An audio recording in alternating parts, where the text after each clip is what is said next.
I want to talk to you today about skipping meals versus intermittent fasting. So if you've heard about intermittent fasting, it really is associated with giving yourself a certain number of hours where you're in a fasted state, which is very healthy for us.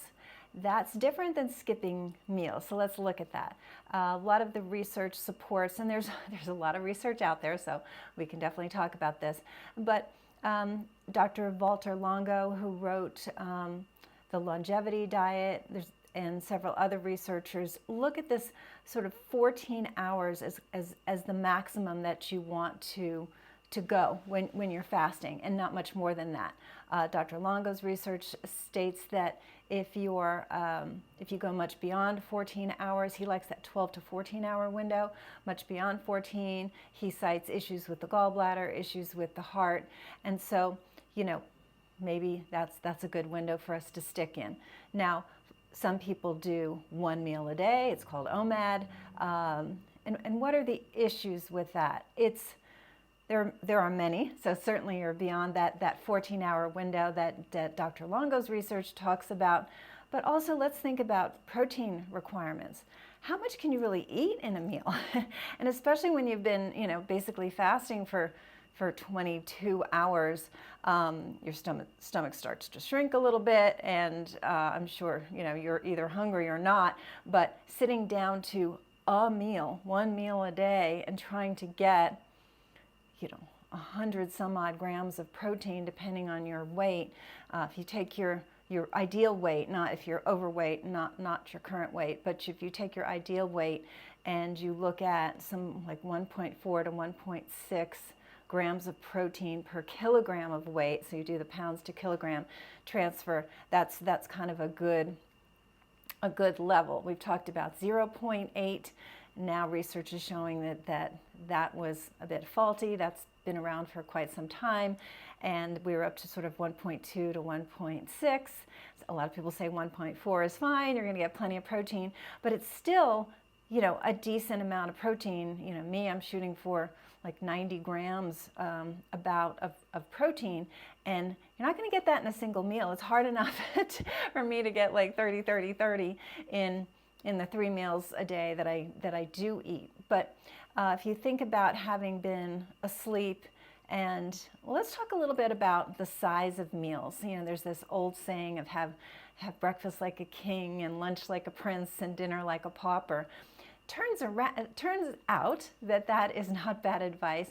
You've been asleep for, hopefully a good 8 hours. You've been fasted for 12 to 14 hours. And that breakfast, you're very insulin sensitive in the morning. You're more insulin sensitive in the morning than at night, which means you're really going to metabolize that meal very well versus just sleeping on it, which is if you're eating dinner like a king, that's the problem with that. And so you have all day to burn it. You've got that mental acuity. These are things that we really want to think about, and sort of a medium dinner, a medium lunch, and a smaller dinner, if possible, is really a great idea. Also, being cognizant of getting enough protein in all of those meals, that's important as well.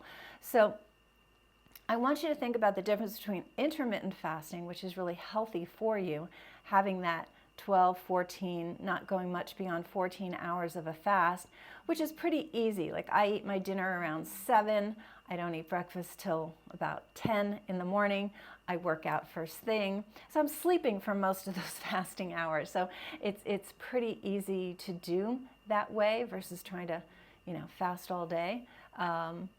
But as far as the goals of cognitive health and getting enough protein for longevity and having a good muscle mass, all of these things really lend toward thinking with having breakfast, just making sure you've had a fasted period of time, because there's great benefits to fasting as far as cleansing of the body's cells, removing toxins, things that the body does only in a fasted state. And if you're fasting and resting, also your immune system is mobilized during that time. So really consider, if you're doing intermittent fasting, how long you're intermittent fasting, and not actually skipping meals, but we've got 24 hours in a day, so it's plenty of time to get 3 nice meals and intermittent fast. You can do it all, especially if you're over the age of 50.